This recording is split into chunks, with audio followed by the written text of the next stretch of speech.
ABC General Hospital spoilers reveal that the storm does not begin with a gunshot or a body on the floor, but with a fracture so quiet that no one notices it until everything has already begun to collapse. In Port Charles, that fracture takes the shape of a message, one brief coded signal that reaches Nathan and drags him back into a life he was never supposed to reclaim. What unfolds in the shadows of that moment is not just a conspiracy, but a psychological unraveling that threatens to consume everyone caught inside it, especially Willow, whose transformation from victim to something far more dangerous may be the most unsettling shift of all. At first, the truth hides behind instinct. Willow senses it before she can prove it, a subtle dissonance in Nathan's presence that feels less like suspicion and more like recognition. It is not just that he is keeping secrets, but that he is built from them, layered in contradictions that refuse to align. The more she observes him, the more the illusion begins to crack. The man standing in front of her is not simply compromised, he is constructed. And when the realization finally takes hold that Nathan may not even be who he claims to be, that his identity itself could be a fabrication, the shock does not break Willow, it sharpens her.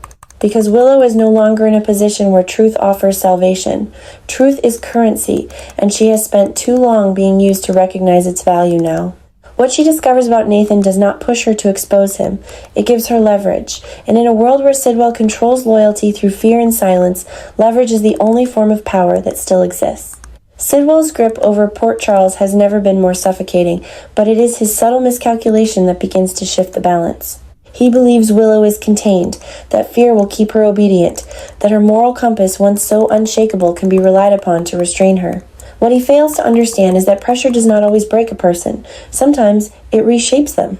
Willow does not crumble under his control. She adapts, and adaptation, in this case, begins to look disturbingly like ambition. Nathan becomes the first test of that evolution. When Willow confronts the truth of his identity, she does not react with outrage or betrayal. She calculates. She sees the way Sidwell uses him, the way he moves not as a man with agency, but as a weapon disguised as a person. And she recognizes something even more dangerous. Nathan is trapped in the same system she is. The difference is that he has already surrendered to it. That realization is what allows Willow to cross a line she once believed untouchable. She does not expose Nathan, she corners him. What she holds over him is not just the truth of his identity, but the fragile structure of lies that keeps him alive. If that structure collapses, Nathan is not just ruined, he is expendable, and for the first time, Willow becomes the one holding that power. But power, once tasted, does not remain controlled for long. What begins as leverage quickly mutates into strategy. Willow starts to think not in terms of survival, but in terms of control. If Nathan can be forced into obedience, then he can be redirected. If Sidwell can turn people into instruments, then so can she. The shift is subtle at first, almost invisible even to herself, but it accelerates with terrifying precision. Every decision becomes colder, every justification easier. She convinces herself that what she is doing is necessary, that it is the only way to escape Sidwell's grip. But necessity has a way of disguising something far more dangerous: desire. Nathan, caught between two forces, begins to fracture under the pressure. Sidwell's commands grow darker, more direct, pushing him toward actions that can no longer be rationalized as survival. At the same time, Willow's influence becomes impossible to ignore. She does not threaten him in the traditional sense. She redefines his options until obedience becomes the only viable path. In her hands, Nathan is no longer just a pawn of Sidwell. He becomes something worse, a pawn who knows he is being used, but has nowhere left to go. And at the center of it all stands Sonny, unaware that he is no longer just a target, but the focal point of a convergence that has been building in silence. Sidwell's obsession with avenging Marco fuels a plan that grows increasingly ruthless, each step designed not just to destroy Sonny, but to dismantle everything connected to him. What makes this plan truly dangerous, however, is not its scale. It is the people executing it. Because the greatest threat to Sonny is no longer Sidwell alone. It is the alliance forming beneath him, fragile and unstable, built on fear, manipulation, and desperation. Willow and Nathan are not partners in the traditional sense. They are two individuals bound by coercion, each trying to outmaneuver the other while serving a master who sees them as expendable. That tension makes them unpredictable. And unpredictability is what turns a plan into a catastrophe. As the pieces fall into place, the psychological toll begins to surface. Willow's transformation does not come without consequence. The further she moves away from who she once was, the more she begins to lose her sense of boundary between control and cruelty. The missions she contemplates grow darker, the lines she crosses more permanent. There is a moment, quiet but irreversible, where she stops asking whether she should do something and begins asking how far she is willing to go. Nathan, on the other hand, begins to experience the opposite collapse. Where Willow hardens, he destabilizes. The weight of his double existence, of being both an impostor and a servant, begins to erode his ability to function. Every command from Sidwell feels like a step closer to destruction. Every interaction with Willow, a reminder that he is no longer in control of his own fate. And yet, he continues because stopping is no longer an option.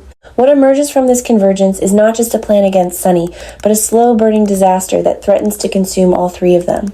Sidwell believes he is orchestrating a precise operation, a calculated strike that will deliver justice for Marco. But the truth is far more volatile. He is not controlling pieces on a board. He is igniting forces that no longer behave predictably. And as the tension reaches its peak, one realization begins to surface beneath the chaos.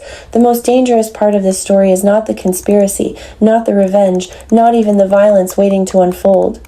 It is the transformation happening in real time, the way fear and power are reshaping people into versions of themselves they no longer recognize. Willow is no longer just a victim, Nathan is no longer just a pawn, and Sidwell is no longer the only one pulling strings.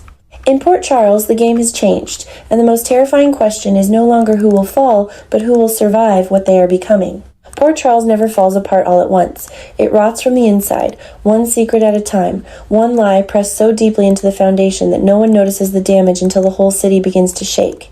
That is the danger rising now around Nathan, because the truth about him is no longer just suspicious. It is explosive. He is not merely a compromised man caught in Sidwell's orbit. He is something far worse, a false face moving through Port Charles with a hidden purpose, and the deeper that truth spreads, the more it threatens to drag Willow, Sidwell, and everyone connected to Sunny into a disaster no one will be able to contain. What makes the situation so terrifying is that Nathan no longer feels like a man improvising under pressure.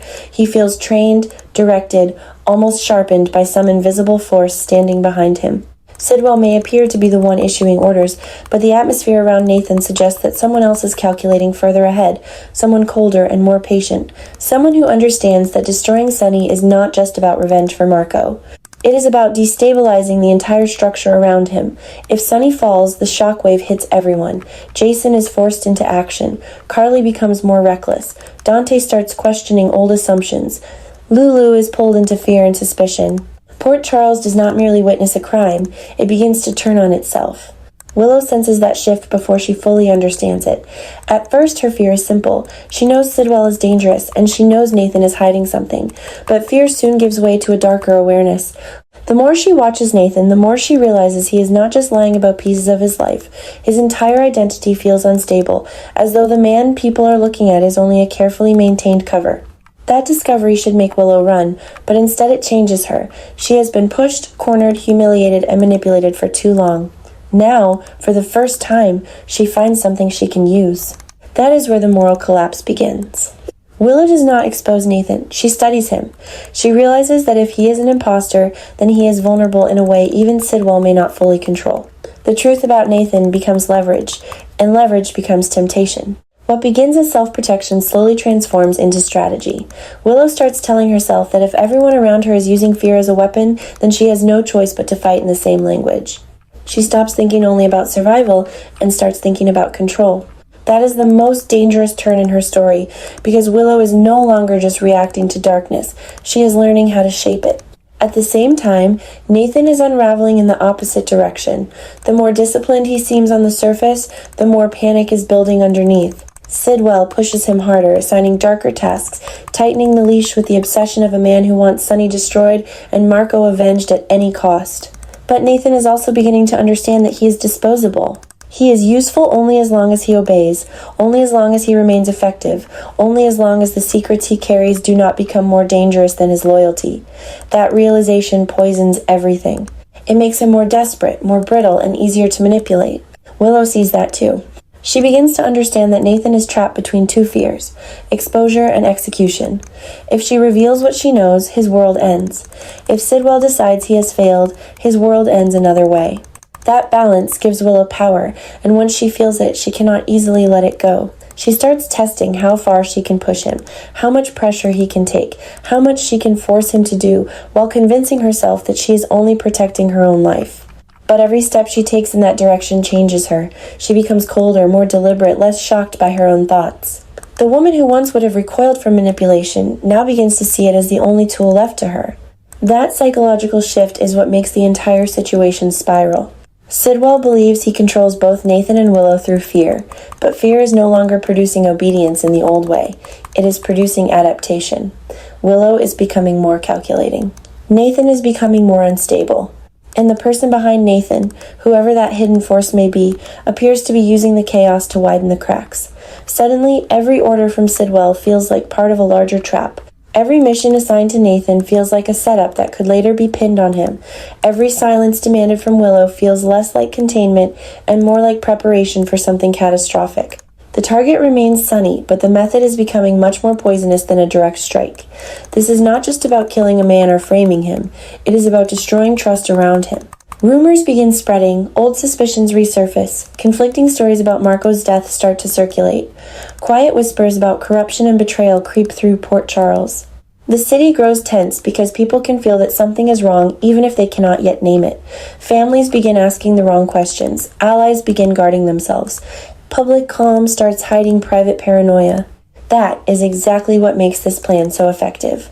A bullet wounds one person. Suspicion infects everyone. Willow now stands at the center of that infection. She knows enough to understand the danger, but not enough to escape it cleanly. Part of her still wants out. Part of her still recoils at the person she is becoming. But another part of her, angrier and more wounded, has begun to believe that innocence is a luxury she can no longer afford. She starts imagining ways to turn Nathan against Sidwell, to feed half-truths into the right places, to make the men controlling her begin to distrust each other.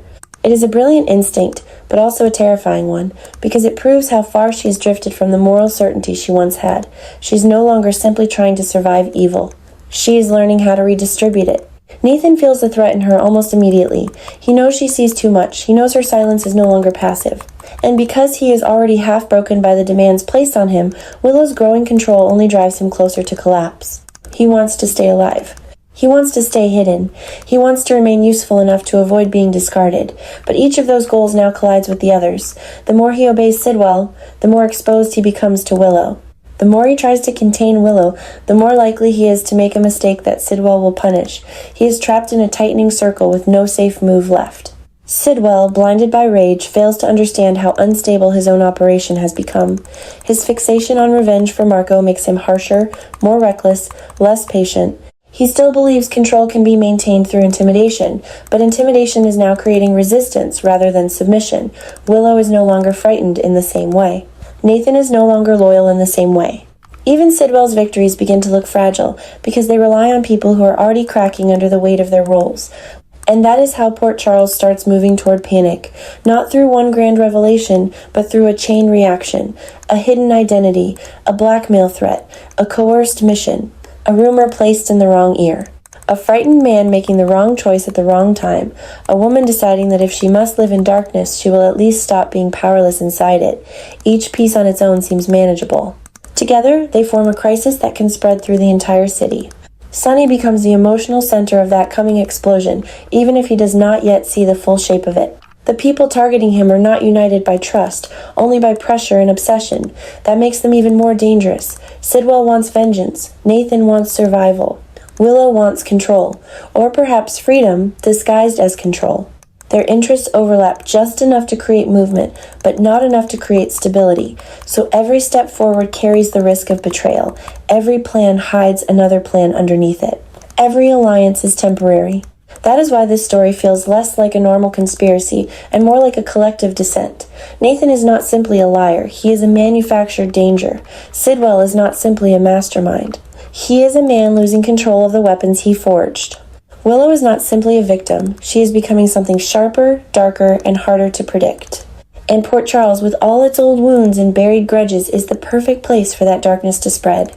In the end, the city's panic will not come from learning that Nathan is false. It will come from everything that truth unleashes.